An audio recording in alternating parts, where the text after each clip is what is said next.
क्या आपके YouTube shorts के व्यू 25, 60 या 100 पर आके फ्रीज हो जाते हैं?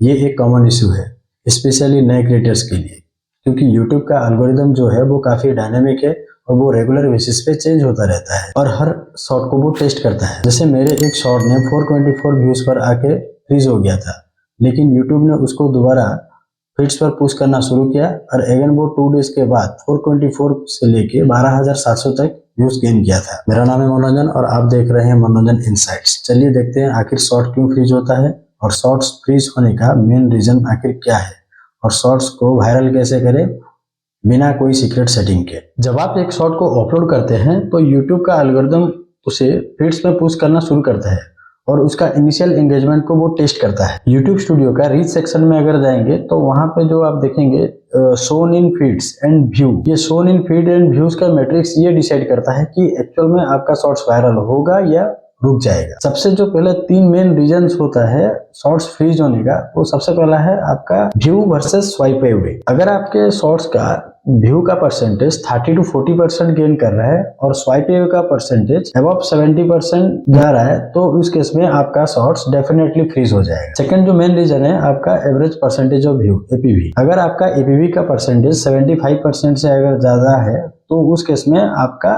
व्यूज गेन करेगा, लेकिन अगर वो 75% से बिलो जा रहा है तो उस केस में भी आपका शॉर्ट्स में व्यू का आना स्टॉप हो जाएगा। थर्ड जो रीजन है वो है आपका एंगेजमेंट्स। एंगेजमेंट मीन्स यहाँ पे आपका जैसे हो गया लाइक्स, कमेंट्स। अगर आपका व्यू एंड अगर आपका एपीवी अगर अच्छे से अगर मेंटेन कर रहे हैं फिर भी आपके शॉर्ट्स पे कोई भी अगर कोई लाइक्स नहीं कर रहा है या फिर कोई कमेंट नहीं दे रहा है तो उस केस में भी आपका शॉर्ट्स में व्यू आना स्टॉप हो जाएगा। अगर आप ये 3 फैक्टर को बैलेंस करके अगर जाते हैं तो 100% आपका शॉर्ट्स में ज्यादा से ज्यादा व्यू गेन होगा और वो वायरल में भी जाएगा। क्योंकि मेरा एक जो शॉर्ट था जिसमें जो 424 का व्यूज आया था और वो फ्रीज होने के बाद अगेन 2 डेज के बाद उसमें ऑलमोस्ट 12,700 प्लस व्यूज उसमें आ गया था।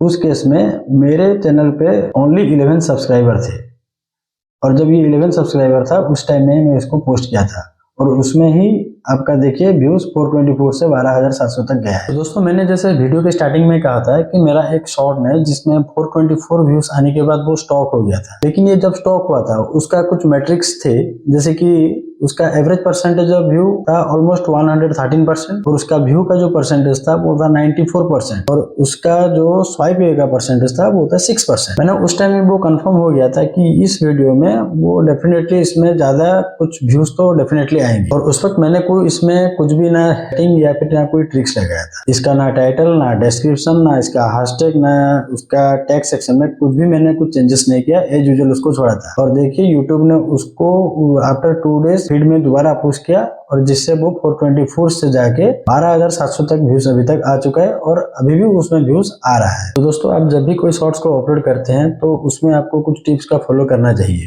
जैसे हो गया आपका थंबनेल्स। अब जो भी शॉर्ट अपलोड कर रहे हैं उसका जो बेस्ट पार्ट है उसको आप थंबनेल के हिसाब से ले जाइए। सेकंड हो गया ट्रेंडिंग टॉपिक्स।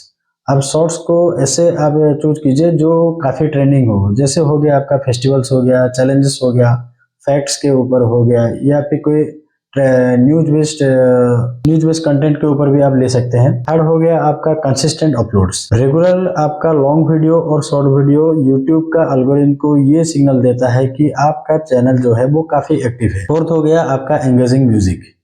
आप जो भी शॉर्ट्स अपलोड कर रहे हैं अगर आपका खुद का ओन का वॉइस ओवर कर रहे हैं तो ठीक है। अगर आप कोई दूसरे टाइप का टॉपिक्स अगर ले रहे हैं जिसमें आप कुछ म्यूजिक देना चाहते हैं तो भी म्यूजिक काफी ट्रेंडिंग होना चाहिए। लास्ट वाला टिप्स जो है वो आपको फॉलो 100% करना चाहिए क्योंकि वो है आपका शॉर्ट का हो गया लेंथ। जब भी आप कोई शॉर्ट्स को अपलोड करते हैं ध्यान रखिए वो शॉर्ट्स का लेंथ 50 to 30 सेकंड हो और शॉर्ट्स का स्टार्टिंग का 4 to 5 सेकंड काफी अट्रैक्टिव हो और विजुअली वो ऑडियंस को अट्रैक्ट कर सके ताकि आपका ऑडियंस रिटेंशन काफी अच्छा रहे। अगर ये वीडियो आपको हेल्पफुल लगा है तो लाइक, सब्सक्राइब और अपना फीडबैक को जरूर शेयर करें। मिलते हैं अगले ही वीडियो में और याद रखें कंसिस्टेंस और क्वालिटी ही सक्सेस की है।